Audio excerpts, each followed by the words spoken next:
Энэхүү подкастуудаараа гэмт хэрэг, болсон явдал, сэтгцийн гач үйлдэлүүдээс үүдэлтэй хүн амны хэрэг зэргийг хүмүүст сэрэмжлүүлэх үүднээс бэлтгэж та бүхэндээ хүргэж байна. Дээрх агуулгуудын хүрээнд сэтгэл санаа тавгуйтах магадлалтай учраас жирэмсэн эхчүүд сэтгэл санаа докторгүй байгаа үедээ мөн 18-аас доош насныхан сонсохгүй байхыг зөвлөе. Энэ нь хувь хүний сонголт учраас хэрв сонсох явцад контентын ярианы агуулгаас болж сэтгэл санаа тагвархвал таныг сонсохоо зогсоогоорой гэж зөвлөе.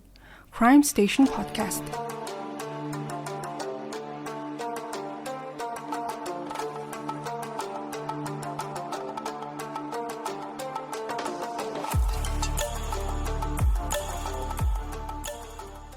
Сайн байцгаана уу сонсогчдоо, бүгдээрэнд амралтын өдрийн мэнд хүргэе. За энэ удаагийн дугаарыг би бол маш удаан хугацаанд ярих гэж бодож бас цогтож явсан тийм нэг хэрэг байгаа. Ярихад бас нэлээд тийм төвөгтэй. За тэгээд ойлгосноо одоо нэлээд удаан сууж яж та бүхэнд ойлгомжтой тайлбарлахыг хичээсэн. Үнэхээр одоо ийм зүйл амьдрал дээр байдаг гэхэд итгэмээргүй маш хачирхалтай хүний талаар, хачирхалтай одоо онолуудын талаар өнөөдөр ярих гал сууж байна. Хэдэн өдөр сууж яж бол энэ дугаарыг дуусгах чад бэж гин. За өнөөдрийн яригдах гол хүнийг бол Billy Milligan гэдэг. Ихэнх хүмүүс л энэ хүний талаар нэх их мэдэхгүй байх гэж бодож байна. За мэддэг хүмүүс байх юм бол баг ихэнх нь одоо тэр Netflix дээр байдаг. The 24 Faces of Billy Milligan гэдэг цувралыг нь үзчихсэн баг. За энэ хүн нь бол Америкийн нэгдсэн улсын түүхэнд Dissociative Identity Disorder буюу одоогийн хэлдэг нэршил нь Multiple Personality Disorder гэдэг одоо онцлогоор гэмт хэрэгээс цагаатгагдсан анхны хүн болж исэн юм байна. За энэний яг аль бие усны орчуулга нь болохоор хувь хүний задралт олон төрхийн эмгэг гэж бичигдсэн байсан.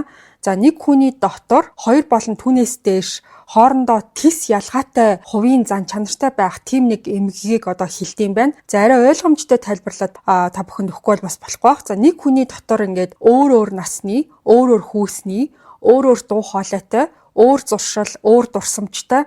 Тэгээ хамгийн эвгүй санагдсан зүйл нь юу гэхээр тэр бүх доторх өөр хүмүүс нь тухайн хүний биеийг хянжидаг тийм нэг сэтгцийн эмгэг одоо байдаг юм байна. За multiple personality disorder гэдгийг тэгэхээр бол олон дүрийн эмгэг гэдгээр нь арай одоо хялбараар ойлгоод явчихвал амар байх. За ихэнх хүмүүс 2 эсвэл 3 төрлийн одоо ийм дүрийн эмгэгтэй байдаг бол өнөөдрийн яригдах энэ Billy Milligan гэх залуу нийт 24 өөр одоо хувийн зан чанарыг өөртөө агуулсан тийм сэтгцийн эмгэгтэй хүн байсан.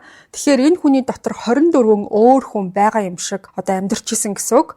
За энэ хүнийг бол 1970 оны сүүлчээс түүхэндээ одоо хамгийн анхны удаа өөрийнх нь үйлдсэн гэмт хэрэг дээр нь ял оноогоогүй өнгөрөөж исэн одоо ийм түүхтэй юм байна. Харахад энгийн юм шиг мөртлөө яагаад одоо ийм эмгэгтэй болчихв? Түүний дотоод сэтгэлзүүд нь чухам юу тохиолдож исэн? За тэгээд сэтгцийн эмнэлгээс энэ хүний өвчин эмгэг үүссэн шархыг нь одоо үүлсэн бас хууль шүүхийн түүхэнд шинэ хуудас нээсэн маш эдрээтэй түүхийг өнөөдөр та бүхэн сонсох болно.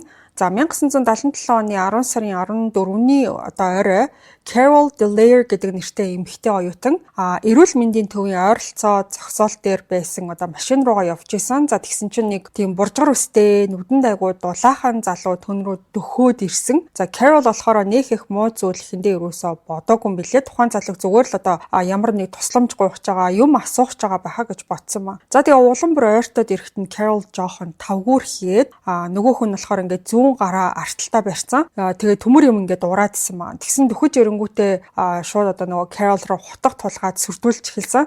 За гарт нь нөгөө шарчганж дуурайд исэн зүйл нь бол гав байсан. За тэрүүгээр Carol-ийн гарыг нь гавлаад тэгээд машинд суугаад Carol-ыг болохоор зорчигчийн судалд суулгаад өөрөө жолоо бариад сургуулаас зайдуу одоо тийм зэлүүд газар руу авч явсан. За тэнд очиод бол Carol-ыг тэр залуу хүчинцэн. За тэгчээд банкны чекин дээр нь хүчээр гарын үсэг зурулж агаад дараа нь бол банкнаас мөнгө гаргаж авах оролдлого ч гэсэн хийсэн байсан. Хожим нь бол энэ хүү одоо чекээр мөнгө авсан асуудал шүүхтээр нэмэлт одоо гэмт хэрэг гэж тооцогдсон. Ингээд энэ явдлыг харахад бол тухайн залуу зүгээр л одоо дур хүслээ хангахын тулд эмэгтэй хүн гадуур хайж явж агаад Carol бол тухайн үеийн ингээд хохирогч нь байж таарад ингээд нүдэнд нь өртөөд өнгөрсөн тийм хэрэг юм шиг харагдчихсан. За тэгсэн чинь тэр явдлаас 8 хоногийн дараа Ohio мужийн их сургуулийн оюутан Donna West гэх эмэгтэйг тэр бол хохирогчоо бас болгосон. За энэ хохирогч эмэгтэй Billy-д хүчндүүлээд би болон сэтгэл зүйн хохирол амссны дараа цагдаад шууд мэдүүлэг өгч өөрийн санаж байгаа бүх зүйлээ хэлсэн байгаа. Гэмт хэрэгтний царай төрхийг ярихаас гадна хумсныхын завсраар хар бараа өнгийн тослог зүйл байсныг нь бол анзаарсан. За тэр нь болохоор жирийн тос биш байсан гэд итгэлтэй байна гэж хэлсэн. За ингээд энэ хоёр хэрэгт ижил төстэй зүйл бол маш олон байсан. Аль нь Ohio мужийн их сургуулийн эрүүл мэндийн төвийн ойролцоо барьцаалагдсан. Гэмт итгээд хүрэн бор өнгийн шил зөөсөн. За тэгчээд хохирогчдоос гэрийн хаяг болон найзуудынхын тухай асуусан. За тэгчээд хэрвээ цагдаад хэлэх юм бол яаж ийж агаад хайж олно гэж сүрдүүлсэн байна. Ингээ мэдээж сургуулийн ойр орчимд бэлгийн хүчирхийллийн хохирогч болсон 2 ч хүн гарсан болохоор бүх эмэгтэй оюутнууд айдас давтаж эхэлсэн. За сургууль бол энэ ноцтой асуудлаас болоод хамгаалалтын ажилтнуудаа нэмэгдүүлж эмэгтэй оюутнуудыг болж өгвөл ганцаараа явахгүй байхыг сануулж ийм анхаар олгодыг бол тараасан. За ингэж арга хэмжээ авсан ч гэсэн 1977 оны 10 сарын 26-нд 3 дахь хохирогч гарч ирсэн. За өмнөх 2 хохирогчтой нас ойролцоо эмэгтэй орон нутгийн цагдаагийн хилтэст очиод хүчирхийллийн талаар мэдүүлэг өгсөн. За түүний өгсөн дэлгэрэнгүй мэдээлэл өмнөх 2 хэргийн нөхцөл байдалтай бол маш төстэй байсан болохоор цагдаа нар яаралтай арга хэмжээ авахар болоод мөрдөн шалгах ажиллагааг эхлүүлсэн. За түүнийг ингээд оюутны кампус дотроос хохирогчоо хайж хүчирхийлэл үлддэг байсан болохоор campus rapist буюу кампусын хүчирхийлэгч гэсэн тийм хоч өгсөн байдгийн бэлээ.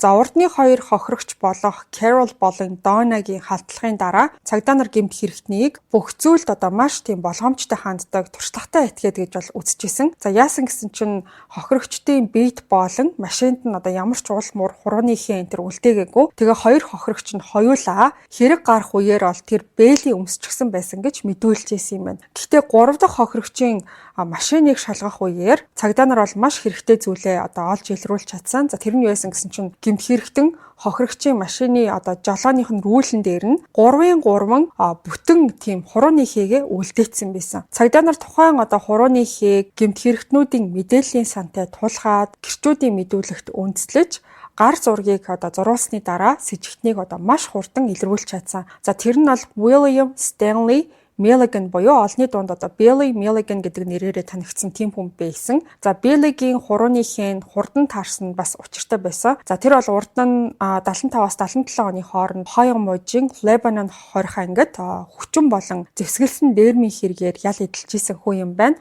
За тэгээд 77 оны ихээр суллагдаад хэдхэн сарын дараа ахаал урдны үйлдэж исэн гэмт хэрэгээ үүлдээд явж исэн юм байна. Цагдаа нар гэмт хэрэгтнийг хэн гэдгийг нь баталгаажуулсныхаа дараа түүнийг баривчлах төлөвлөгөөгөө боловсруулж эхэлсэн. За тэгээд нэг цагдаагийн ажилтныг пицца хүргэлтийн хүн болгож жогоод Billy-гийн хаалгыг нь тогшуулсан. За тэдний гэр нь болохоор Columbus хотын зүүн хэсэгт байрладаг байсан. За тэгээ хаалгыг нь тогшоод пицца хүргэлтийн хүн байна гэж хэлсэн чинь нөгөөх нь юу ч бодлохгүйгээр хаалгаа тайлаад өгцөн. За гэхдээ хаалганы цаана халуун пицца биш харин зэвсгэлсэн цагдаа нар бөөнөрөө зогсож байсан. За ингээд Billy-г тэр дор баривчилсан.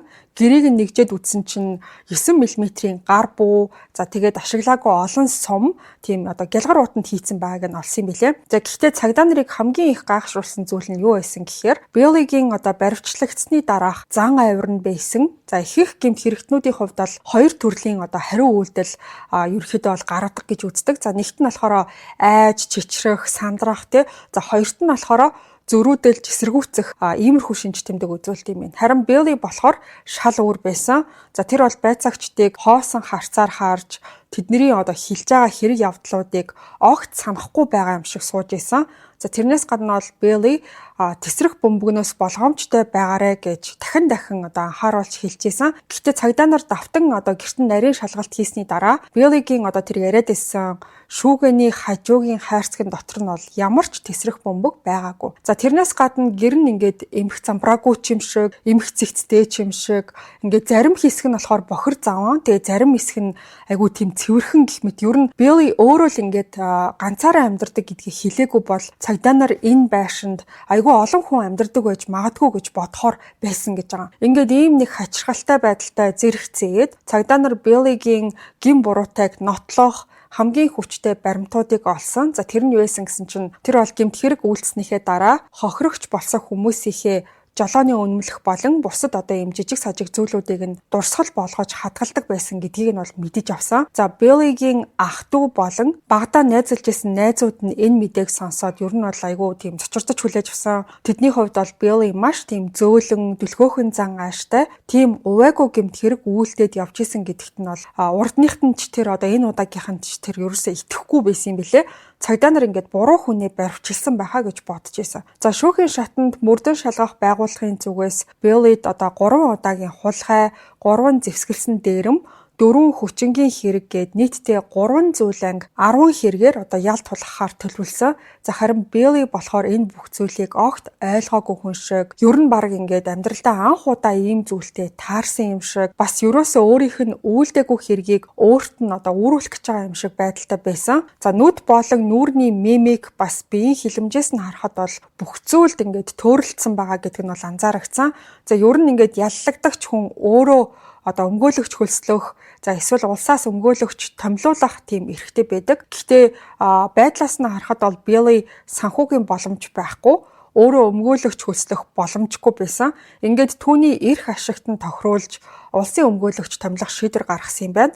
За тухайн үед бол томилогдсон 2 өмгөөлөгч нь Judy Stevenson болон Gary Schweikart гэсэн тийм 2 хүн байсан. За энэ 2 хүн бол хоёулаа шүүхийн туршлагатай, сэтгэл судлалын талаар мэдлэгтэй, за нэр хүндтэй тийм өмгөөлөгчд байж таарсан. За Billy-гийн хэрэгт томилогдсны дараахан Gary 20 ангид очиж түүнтэй одоо уулзсан. За тэдний ярианы үеэр Gary Billy-г цагдаа нарт одоо ямар ч мэдүүлэг өгөхгүй дуугүй байх эрхээ одоо эдлэхийг зөвлөсөн юм байна. Gary-гийн энэ зөвлөгөөг дэмжсэн Judy ч гэсэн бас Billy-тэй одоо олон удаа уулзсан. За тэгээ заримдаа ганцаараа, заримдаа болохоор Gary-г дагуулад ингээ хамт очдог байсан юм байна. За тэгээ хэд хэдэн удаа уулзсан 2 өмгөөлөгчд хоёуланд нь адилхан сэтгэл төрсөн байгаа. Billy ингээд гаднаас нь харахад энгийн хүн шиг харагдах боловч дотроо тийм нууцлаг, маш ойлгомжгүй нэгэн байсан. Гэмт хэрэгтэнтэй холбоотой ямар нэг сэжигтэй зүйл байгаа гэж бол мэдэрчээсэн байгаа. 20 ангийн зүгээс ч гэсэн түүнийг анхааралтай ажиглаж, нэг удаа тэр бол жорлон дотор байсан төмөр зүйлээр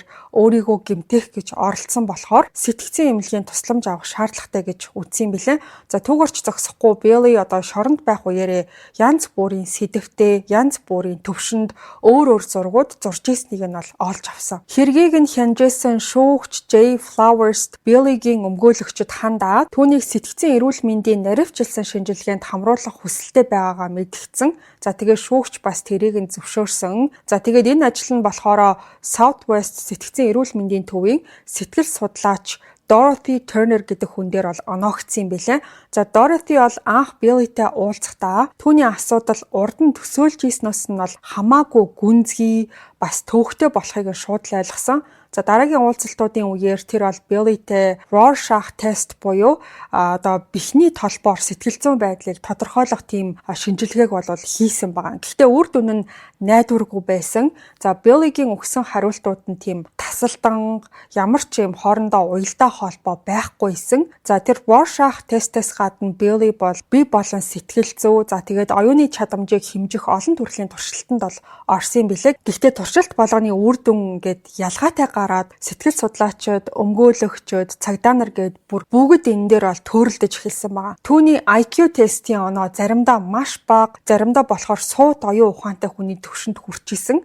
За нэг удаа бол эмч нар тархины долгион хэмжих тийм туршилт хийсэн чинь үр дүн нь насанд хүрсэн хүнийг шиг биш, харин хитгэн настай хүүхдийн тархины үйл ажиллагаатай таарч исэн. За ингээд энэ туршилтын дараа мөрдөн байцаах багийнхан хоёрхан тайлбар байж болохыг ойлгосон. За тэр нь юу байсан гэхээр нэгдүгээр шинжилгээ хийжсэн төхөөрөмж нь алдаа гаргасан. Хоёрдугаарт болохоор Billy-гийн тарих янз бүрийн үед өөр хүмүүс шиг ажилдаг. За өөрөөр хэлэх юм бол тэр multiple personality disorder буюу олон дүрийн эмгэг гэсэн онош байсан. Сэтгэл зүйч Dorothy Billy-тэй одоо олон удаагийн уулзалт хийсний дараа өмгөөлөгчдөд хандаж би түүнтэй дахин удаан ажиллаж яг аль дүртэй нь харьцаж байгаа гэдгээ илүү тодорхой болгох шаардлагатай байна гэж хэлсэн юм байна. За яагаад гэхээр Billy-гийн дүр өөрчлөгдөх болгонд биеийн байрлал, за суух хэв маяг, дууны өнгө, үгийн дуудлага нь хүртэл өөрчлөгддөг байсан. Ингээд ийм нэг маш хачирхалтай зүйлтэй нүүр тулсан ямар ч хүн бүр гайхаж хүлээж авч байхад ганц л хүн энэ бүхнийг аль хэдийнэ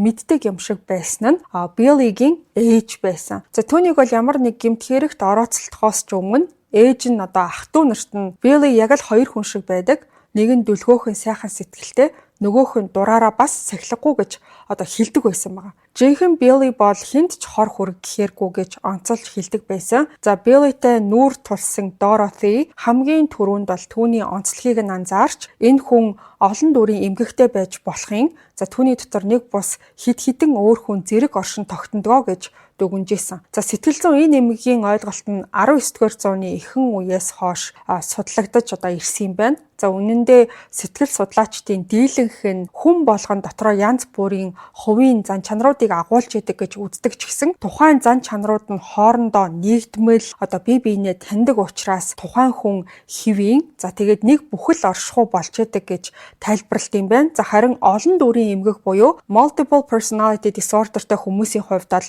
тухайн олон дүрүүд нь хоорондоо бүрэн тусгаарлагдсан бие биенийхээ оршин тогтнодгийг мэддэггүй гэж тайлбарладаг юм байна. Ингээд энэс улбаатайгаар хүмүүсийн одоо бие гэх ухамсар нь тасалдан залгамж холбоогүй болчдөг. За тэгчээд тодорхой цаг мөчөд би яагаад энэ газар энэ цагт байгаа болоо гэж өөрөөсөө асуух хэмжээнд хүрдэг. За Билли бол яг л тийм хүн байсан. Заримдаа тэр унтаж сэрснийхээ дараа өөр хүн болж хувирдаг. За зарим үед бүр сэрүүн байхдаа ч өөр нэг дүрлүүгээ шилждэг байсан. Тийм үедээ түүний нүд нь өөрчлөгдөж дараа нь чичирч татвалцаж эхэлдэг. За хэсэг хугацааны дараа түүнтэй ярилцаад байж исэн хүн шал өөр хүнтэй ярьж эхэлж байгаа юм шиг мэдрэмж төрдөг байсан байгаа. Dorothy-гийн зөвлөсний дагуу өмгөөлөгч Judy болон Gary хоёр шүүхээс Billy сэтгцийн өвчний улмаас гин буруугүй эсхийг тогтоох нэмэлт шинжилгээ бас үнэлгээ хийлгэх зөвшөөрөл хүсгээр болсон юм байна. За энэ хүсэлтийг нь шүүхээс татгалзах шалтгаан бол байгаагүй. Тиймээс шүүгч Jay Flowers зөвшөөрөөд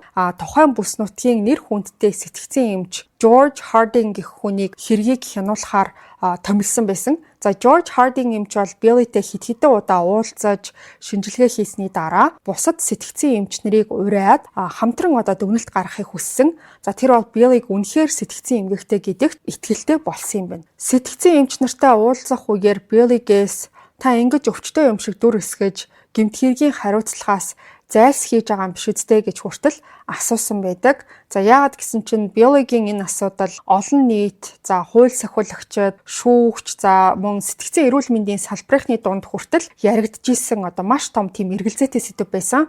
За энгийн ард иргэдийн зүгээс болохоор наад хүн чинь зүгээр л ингэж үжиглээд байгаа юм биш үү? Хачаа хачин царай гаргаад юу ч мэдгүй юм шиг царайлж агаад хүчингийн хэрэгтэй ял авахгүй мултрах гэж ингээд байгаа юм биш үү? Бараг л одоо Оскар өгөхөөр сайн жүжиглэж шít гэх мэтээр шүүмжилжсэн. Гэхдээ Билли энэ эмгээр онцлогдсон анхны хүн бол биш байсан. За урд нь болохоор SP гэх нэртэй нэг өвчтөн 16 өөр зан чанараа нэг бүхэл бий болгож нэгтгэж чадсанаар бүрэн эдгэрчээсэн тийм түүхтэй юм бэлээ. За тэр хүнийг болохоор сэтгцэн эмч Cornelia Wilbur гэх хүн одоо эмчилжсэн юм байна. За тэгээд Billyd ч гэсэн түүний тусламжийг авч сэтгэл зүйн байдал дээр нь хамгийн хүчтэй нотлохоо гаргуулах зорилготой байсан. За 1978 оны 3 сард болсон нэг уулзалтанд түүний хоёр өмгөөлөө өгч, хоёр эмч болон мөрдөн байцаагч мөн Billy гээд нэлээд олон хүн цугларч уулзалтсан. За энэ уулзалтын үеэр Billy болохоор өөрөө ч бүрэн ойлгохооргүй сэтгэл хөдлөөл, за тэгээд бодлын нөлөөнд автсан байсан гэдэг. За тэгээд тэр үед болохоор эмч болон өмгөөлөгчд нь анзаарсан тийм янз бүрийн зан чанаруудын талаар дэлгэрэнгүй бичиж тэмдэглэж авсан байсан. За заримдаа тэд бол Дэвид гэх 8 настай хүүгийн зан чанарыг харуулсан Billyтэй уулздаг байсан. За тэр нь болохоор бусад бүхий л зан чанарын өвдөөлт, шаналлыг өөртөө одоо хадгалдаг тийм дүр байсан юм байна. За заримдаа болохоор Christopher гээд маш хөгжилтэй сэргэлэн англи хүү болж хувирдаг. Тэгснээ заримдаа болохоор Christine гээд Christopher-ийн дүү 3 настай охин болж хувирдаг. За түүнээс гадна Alan гэх нэг дүр байдаг. Тэр нь болохоор зөвхөн баруун гартай тэгээ тамхи татдаг, хамгийн нийтээж хүмүүстэй харилцахдаа ямар ч асуудал үүсгдэггүй нэгэн байсан. За харин Tommy нь болохоор саксофон хөгжим тоглодог, электроникийн болон байгалийн зураг зурх аяастай нэгэн байсан. Danny болохоор маш дотогшоогоо аимхай залуу, эрчүүдээс маш их айдаг. За Tommy-гоос ялгаатай нь гэвэл James Ward зэрэг натюрморт зурагнууд зурдаг. За Аделана болохоор 19 настай, гэрийн ажил болон хоол хийх үүрэгтэй трансгендер эмэгтэй байсан.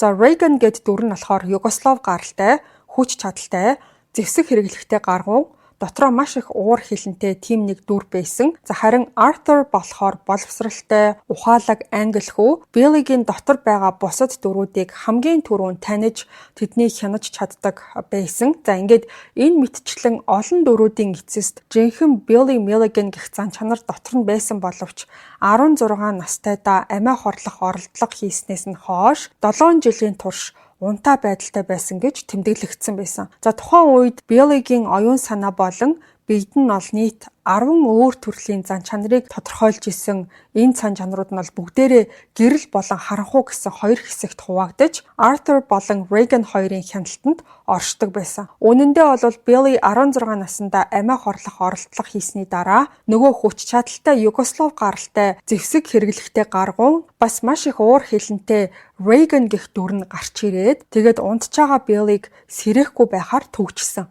Ингэснээрээ гадаад ертөнцид ямар зан чанар нь ил гарч ямар дүрээ харуулах уу гэдгийг Reagan болон англи ухаалаг хүү гэгдэжсэн Arthur хоёр хамтдаа шийддэг болсон юм байна. Жинхэнэ Billy 7 жилийн турш унтчих хугацаанд бусад зан чанарууд нь амьдралын чиг хандлагт хүчтэй нөлөөлсөн. За маш олон үйл явдлыг бол туулсан байна. Түүний хамгийн сайн найзынх нь үхэл, эцэг эхийнх нь салал, за бас түүнд ял оноосон хит хитэн гэмт хэрэг гээд бүгд жинхэнэ Billy-г унтчих үеэр болсон. За өмнөх гэмт хэрэгүүдийнхээ дараа тэр бол суллагдаж, уг нь бол ямар нэг ажил хийхийг оролцсон боловч ажилдаа юусаа анхаарлаа төвлөрүүлж чаддаг. Байнга нэг зүг рүү хараад мэлрээ суучдаг. За тэгээ хаяа бас арх уучаад хагас согтуу ажил дээрээ очтгоос нь болоод тэр бол халагдчихдаг байсан. За Billy бол шоронд байх үеэрээ жорлонд өөрийгөө гэмтэх оролдлого хийжсэн тэр өдөр нь одоо түүний яг төрсөн өдөр нь байсан юм байна. За тухайн өдөр бол 3 настай Kristen гэх дүр нь Billy-д хандаж төрсөн өдрийн загтал бичсэн байсан. Ингээд энэ явдлынхан дараа Arthur гэх одоо ухаалаг хүүгийн дүр нь Billy-г 7 жилийн нойрноосоо сэрхийг зөвшөөрсөн юм. Гэхдээ сэрэх үеэрээ Billy бол баяр баясгалан биш, харин гүн гүнзгий сэтгэл зүйн дарамтыг бол мэдэрсэн. За шалтгаан нь бол мэдээж ойлгомжтой. Тэр шорон дотор байсан. Гэхдээ юу болсон талаар огт мэдэхгүй, юу ч ойлгоогүй, тэгээ магадгүй энэ төөрөгдөөл айдас гутралн түүнийг бодлогогүй алхам хийхэд хүргэсэн байж болно. За тухайн үеийн 10 зан чанарын онцлогийг судалсны дараа Billy-гийн өмгөөлөгчд болох одоо Judy болон Gary хоёр Reagan л одоо хойо мужийн их сургуулийн хэрэгүүдэд зэвсэг ашиглаж дээрэн болон хүчинд оролцсон байж болох цорын ганц зан чанар гэж үтсэн юм байна. За Reagan л ганцаархнаа буу эзэмшиж ашиглаж чаддаг одоо тийм дүр нэсэн. За эцэст нь бол Reagan хохирогчийг буугаар сүрдүүлж дээрэмдсэн гэдгийг хүлээн зөвшөөрсөн ч гэсэн хүчинсэн үйлдэлт нь бол хариуцлага хүлээхээс татгалцсан юм байна. За харин өөр нэг дүр болох нөгөө 19 настай Adelana гэдэг нөгөө трансгендер эмэгтэйгээ ярьжсэн. Тэр нь болохоор тухайн хүчингийн үйлдэлийн хариуцлагыг нь өөр дээрээ авсан байгаа. Adelana-гийн онцлог гэсэн чинь бусад дүрүүд гарч ирэх үеэр тэр ч бас одоо давхцаж гарч ирэх тийм чадвартай байсан юм байна. За тийм учраас Billy-гийн гэмт хэргийн үйлдэлүүдийг нь тэр бас мэддэг байсан.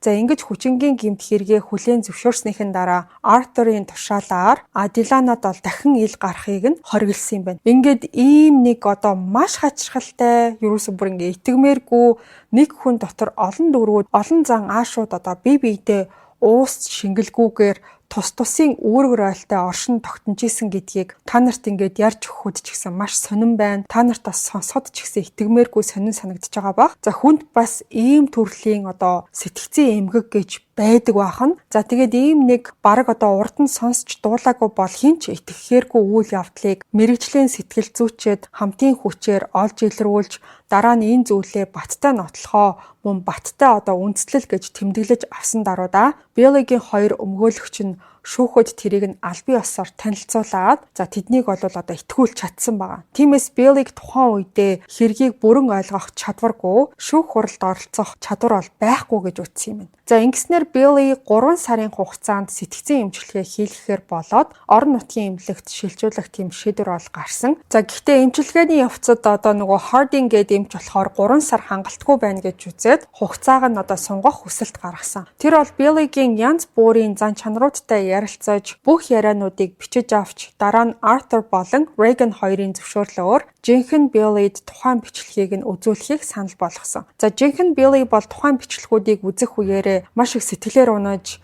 байнга оройлж бичлэг дээр гарч байгаа хүмүүс хэн болохыг огт ойлгохгүй байсан. Гэхдээ хэд хэдэн ийм туршилтын дараа Билли өөрийнх нь дотор оршдог тэр олон дүүрийн эмгэг гэсэн асуудлаа хүлээн зөвшөөрч эхэлсэн. Тэгээ мэдээж өөрийнх нь бүх зан чанарыг нэг бүхэл оршихуй болгож нэгтгэх эмчилгээг өөрөө зөвшөөрсөн юм билээ. За 1978 оны 8 сард Хардинг эмч Биллигийн хэргийг наривчлан тодорхойлсон 9 хуудас бүхий тайлан шүүхэд хүргүүлсэн. За ингээд тухайн тайлан нотлох баримт гэж хүлээн зөвшөөрөгдөөд Билли Миллиган бол сэтгцийн өвчний улмаас гин буруугүй гэсэн эцсийн шийдвэр гарсан түүхтэй юм байна. За энэ цагаас хойш бол Биллиг Athens-ийн сэтгцийн эрүүл мэндийн төвд заавал эмчилгээ хийлгэх ёстой гэсэн тийм шийдвэр гарсан. За тэнд эмчлүүлж авах хугацаанд тэр бол урлаг ялангуяа зураг зурах хүсэл тэмүүлэлээ дахин олж авсан байгаа. За түүний нэр хүнд өсч зургийг нь маш олон хүн худалдаж авч эхэлсэн. За ер нь бол энэ Билли Миллиган гэдэг хүн үнэхээр айгүй тийм гоё зурдаг хүн юм билээ. За тэгэж байжгаад Биллигийн дотор ахаад 12 дүр буюу 12 зан чанар илэрсэн юм байна. За тэр дүрүүдийг нь та бүхэнд хэлж өгье. Phil болохоор Brooklyn аялагтай жижиг сажиг гэмт хэрэгт орооцолдчихсэн хүн байсан. За Кевин болохоор эмийн сан дээрэмдэх төлөвлөгөөг гаргахад тусалсан хүн. За Walter болохоор Австрали гаралтай, зам болон альва чиглэлийг тогтоох ой тогтоолтын чадвартай боловч нэг удаа хэрэг алсан болохоор нь Reagan Arthur хоёрын хяналтанд орж дарагдсан тийм нэг дүр байсан. За April болохоор зөвхөн хойд эцгээ хөнөөх бодолд автсан нэгэн байсан. За тэгээд Reagan-ыг хойд эцэгт нь гэмтэл учруулахыг ятгсан ч гэсэн Arthur бол тэрийг нь зогсоосон. За Steve бол бусдын хоолойг дуурайж хөгжилтэй байхыг хичээдэг байсан ч энэ нь Billy-г олон удаа асуудалд оруулдаг байсан юм байна. За Lee болохоор алиалагч маягийн үр дааврыг огт тоодоггүй нэгэн байсан. За бас Jason гэх дүр анхандаа доторх бүх зан чанаруудын дарамтыг багасгах үүрэгтэй байсан ч хожим нь олон асуудал үүсгэсэн. Bobby үргэлж адал явдалд орооцолдож дэлхийн хямралыг шийдэх тухай мөрөөддөг ч гэсэн ямар ч зориггүй шийдэмгий бус хүн байсан. Харин 4 настай John болохоор сонсголгүй хүүхэд байсан. За Martin болохоор Нью-Йоркоос гаралтай их зантай нэгэн. За Timothy цэцгийн дэлгүүрт ажилладаг байсан ч нэг гей эрэгтэй түүнийг уруу татснаас болоод тэр өөрийн биеэ хянах чадвараа алдсан. За хамгийн сүүлийн дүр нь болохоор багш гэсэн дүр байсан. Үнэндээ бол эмчнэр түүнийг эмчлэх явцдаа бүхий л зан чанаруудыг нэг бүхэл бие гэдэг зүйлд нэгтгэх аргыг бол туршиж байсан. Гэхдээ бодит байдал дээрээ Биллид бол аль хэдийнэ тийм нэгдмэл зан чанар үүсээд эхэлчихсэн. За тэгээ эмчнэр эцэст нь түүнд бол багш гэдэг нэрийг өгсөн юм байна. Энэ зан чанар энэ дүр нь болохоор хамгийн онцгой байсан. Яагаад гэхээр энэ дүр Биллигийн хамгийн анхны болон хамгийн сүүлчийн бие байсан баг. Өөрөөр хэлэх юм бол багш гэдэг дүр нь задарлын өмнөх Билли мөн бүх зан чанарууд дахин нэгдсэний дараах Билли гэсэн үг. Тэр бол бусад зан чанаруудыг бий болгож, тэднийг сургаж, хамгийн гол нь цаг хугацаа орон зайн донд тасралтгүй оршин байгаа мэдрэмжийг нь хадгалж чаддаг байсан. За энэ эмнэлэгт эмчлүүлж авах үеэр Биллигийн бүх зан чанарууд нэг цул болж нэгдэж гэхдээ бол чадаагүй юм байна. За ягаад гэхээр урд нь илэрч гарч ирээгүй байсан 13 шин дүрүүд нэгдэхт нь бол маш их нөлөөлж байсан. За Биллигийн доторх зан чанарууд хоорондоо бүрэн зохицож чадахгүй хил заагаа бүдгрүүлэх боломжгүй гэсэн үг байсан. Өөрөөр хэлэх юм бол Билли жинхэнэ нэгдмэл хүн болж чадаагүй. Сэтгцийн эмгэг, ялангуяа олон дүүрийн эмгэгийн тохиолдлуудад бол хамгийн чухал зүйл нь гэх юм бол тухайн хүний өнгөрсөн амьдралыг судлах явдал байдаг. Биллигийн жишээг авч үзвэл ер нь бол бага нас руу ингээд буцаж харах юм бол тухайн зан чанарууд хэрхэн бүрэлдсэн нь ерөнхийдөө тодорхой болдог. За Билли Миллиган бол 1955 оны 2 сарын 14-нд Флоридад төрсөн юм байна. За нэг ах тэгээд нэг эмэгтэй дүүтэй. Ээжийг нь Dorothy Pauline Sands гэдэг, аавыг нь болохоор Johnny Morrison гэдэг. За эднийх бол гэр бүлээрээ Майамид амьдарч агаад сүүлд Lancaster, Ohio руу нүүсэн юм байлээ. За Билliгийн аав нь бол тухайн үедээ тийм орлогогүй, тэгээд нэрд гараагүй stand-up comedian. За тэгснэ архинд донтцсон бас мөрөөдөө тоглоом тоглож өр ширэнд орсон тийм нэг хүн байсан.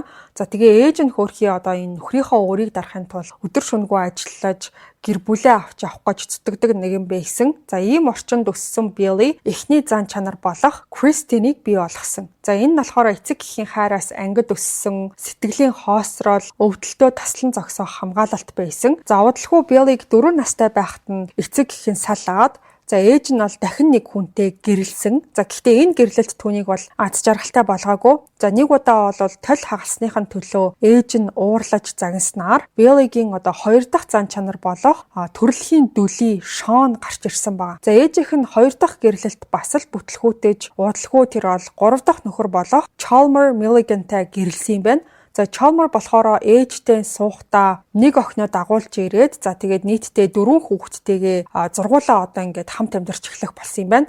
За анхандаа тэр хойд аав нь айгүй тийм хөвгчлөлтэй nice guy шиг харагдчихсан аа. Удалгүй олж ихэн зан ааш нь гарч ирсэн.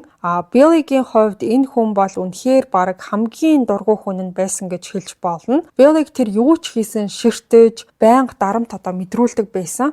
Тэрнээс гадна Chalmer өдөр тутмын амьдралдаа маш хатуу дэг журам тогтоож, хооллох үеэр бүгд яг тодорхой байрлалд суух ёстой, инээх хориотой, амтлагч дамжуулахдаа заавал тодорхой чиглэлд өгөх ёстой гэх мэт бага насны хүүхдэд бол энэ дарамтууд хүнд тусах нь бол ойлгомжтой.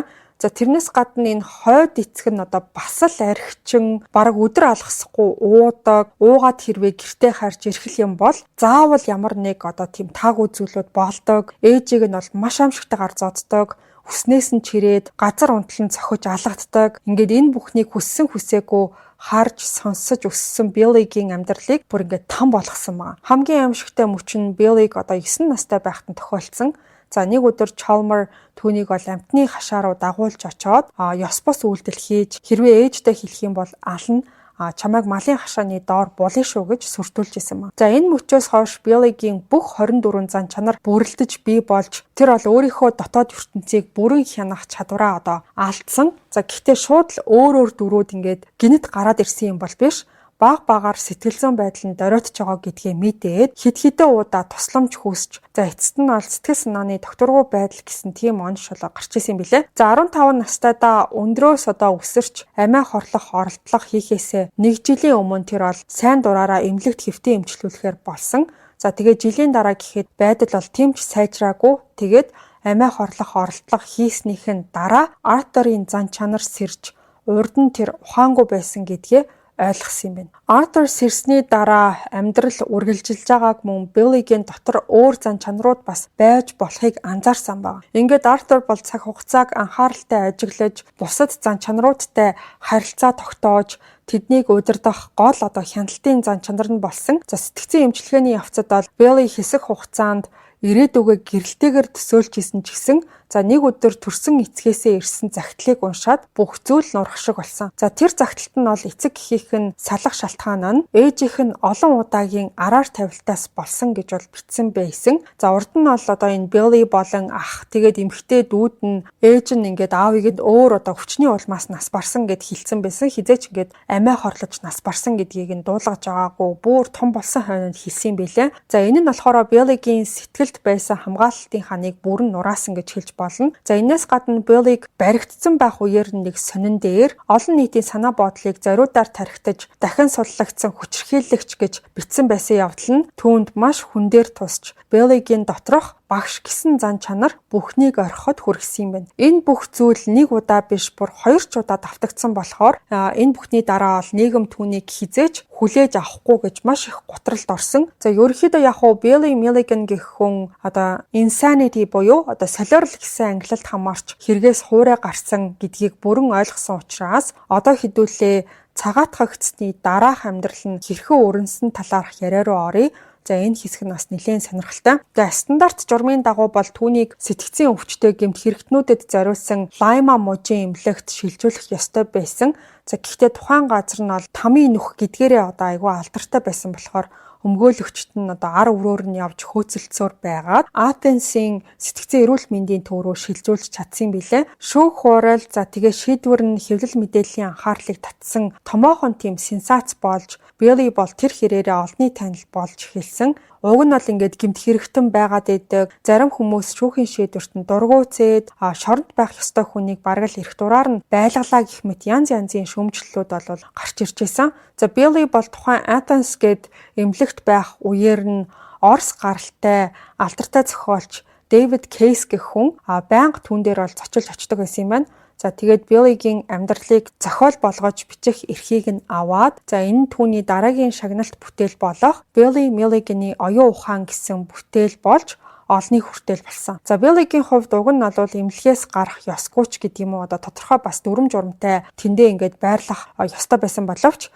нэр хүнд нь өсхийн хэрээр эмнэлэг дотор гадна бас хотын гудамжаар ч гэсэн ямар ч хяналтгүй чөлөөтэй явдаг болж эхэлсэн. За нөгөө Дэвид гээд зохиолч болохоор түүнд ингээд гадуур явж байгаа үеэр хүмүүс өөрийг нь хараад дургуутсах юм бол яаж тэр хүмүүстэй харьцах аргуудыг зааж өгсөн байна. Тэгснээ бүр хөвтөжсэн эмнэлэгтээ үдшилэг энэ төр зохион байгуулад бас зүхтхийг ингээд орохыг оролцсон гэх мэдээлэл ч гэсэн гарсан байдаг. За бараг л эрх чөлөөтэй шахуу нэр хүндтэй тэгээ хоол унд орон байр нь бүрэн хангагдсан өөрийг нь эмчлээд өгөх хүмүүс нь хүрээлээд байж хахад тийм амьдралаас цутааж исэн гэдэг нь бас л ойлгомжгүй. За тэгж байжгаад нөгөө Athens гэдэг эмэгтэй өвчтөн хүчирхийлсэн хэрэгт буруутгагдаад урдны ярьжсэн хар нүх гэж нэрлэгддэг Лайма сэтгцэн эмнэлэг рүү түүнийг шилжүүлэхээр болсон. Тэгэхээр нөгөөх чинь ингээд хуучин зангаа үргэлжлүүлсэн байгаа. Гэхдээ Билигийн хувьд азтай ч гэхүү тэр нөгөө хар нүх гээд нэртэй Лайма гээд айгүй хатуу эмнэлэг нь удаачгүй тэгээд хаагдсан билээ. Тэгээд тэнд байсан эмнэлгээс нь өөр эмнэлэг рүү шилжүүлж явж байгаад эцэст нь 1982 онд буцаад нөгөө Athens гэдэг эмнэлэгтээ очсон юм билээ. Тэгэж байжгаад өөр нэг өвчтөн байсан хүний эгчтэй нь энэ Билли бол гэрэлсэн байдаг. За яг тэр үеийг нь ч гэсэн сурвалжлагчид очиж яриа энэ төр аваад тухайн үедээ зурагтаар бас гарч исэн юм байна. За тэгээ хурмандаа болохоор олон хүн амьтанд цуглуулахгүйгээр маш цөөхөн хүнтэй даруухан ёслол төдий зүйл хийгээд өнгөрч исэн. За тэр Билliтэй суусан эмэгтэй нь од хүнтэй гэрлэхтэй баяр хөөртэй байсан ч гэсэн ердөөл 51 хоногийн дараа тэр хоёр гэрлэлтэд цуцлуулсан юм билээ. Энэ цагаас хойш бас бус зүйлүүд болж өнгөрсөн. За уг нь бол нийгэмд аюул учруулж магадгүй гээд эмнэлэг дотор түүнийг заавал байлгах ёстой байсан ч гэсэн яагаад юм гэдгийг мэдэхгүй нөгөөх чинь гарч яваад нэг ачааны машин жолоодод явж исэн чинь хажууд нь хамт явж исэн хүн санамсаргүй нэг хүнийг буудаад тэгээд хоёуланд нь ялт тулгасан мөртлөө Билигийн хэргийг хэрэгсэхгүй болгосон юм байна. За бас нэг удаа эмнэлгийн ажилтны гэрийн ойролцоо болсон нэг буудлахад Биллиг оролцсон гэсэн мэдээлэл гарсан мөртлөө бас л ямар нэг шалтгаанаар ял оногдуулаагүй өнгөрсөн. Тэгээд дараа нь болохоор 1986 онд бол түүнийг Ohioгийн төв сэтгцэн эмнэлэг рүү шилжүүлсэн юм байна. За сүүлийн 7 жилийн хугацаанд бол эмнэлгээс эмнэлэг рүү шилжиж явсаар агаад сүүлдээ тэндээсээ зүхтахаар шийдсэн. Зүхтахт нь ч гэсэн хүмүүс бас тусалсан байгаа. Ихэнх тусалсан хүмүүс нь гэр бүлийнх нь хүмүүс байсан. Билли бол Ohio мужаас гарч Вашингтон хүртэл явсан. За тэгээд тэнд очичоод өөрийнхөө нэрээ өөрчлөөд Christopher Carr болгоод хоёр хүнтэй хамтарч нэг компани хүртэл байгуулад амжсан. За тэр бол хамтрагчийн нэгийг Michael Madden гэдэг. За нэг өдөр Билли тэр Michael Madden гэдэг найзтайгаа хэрэлдээд тэрийг нь байрны эзэн бол харсан байдаг. За тэгээд тэр цагаас хойш тэр нөгөө Michael гэдэг хүн нь бүр ор сургуу алга болсон. Хамгийн хачирхалтай нь Билли түүний хөгжлийн бэрхшээлтэй хүмүүст олгодог тэтгэмжийн мөнгийг нь өөр дээрээ аваад бас машиныг нь зарсан байсан. За тэгээ Биллиг энэ хэрэгт сэжиглэж эхэлсэн юм билээ. За тэгээ Майклын нүдний шил нь орны хажуугийнхан шүүгэн дээрээ тэгээ тэр нь болохоор ингээд цус болцсон байсан ч гэсэн тэр үед ДНА сайн хөгжөөгүй байсан болохоор шалгаж үзээд үнэхээр Майклын цус мөн үү биш үү эсвэл өөр хүний цус уу гэдгийг нь ч гэсэн мэдэх боломж байгаагүй. ДНА тест Америкт бол 1989 оноос хойш эрчимтэй хөгжиж эхэлсэн түүхтэй юм байна. За тэгээ мэдээж Билligээс Майклын талаар асуусан чинь тэр надад өөртөө байсан энэ бүхэн бол тухайн зээлийнх нь буцаан төлөлт гэж тайлбарласан байгаа. За гэхдээ энэ хэрэг дээр Майклын цогцос ерөөсөө олдоогүй тэгээд ч нотлох баримт байгаагүй болохоор Биллид бас л ямар нэг ял энэ төр тулгаагүй юм байна.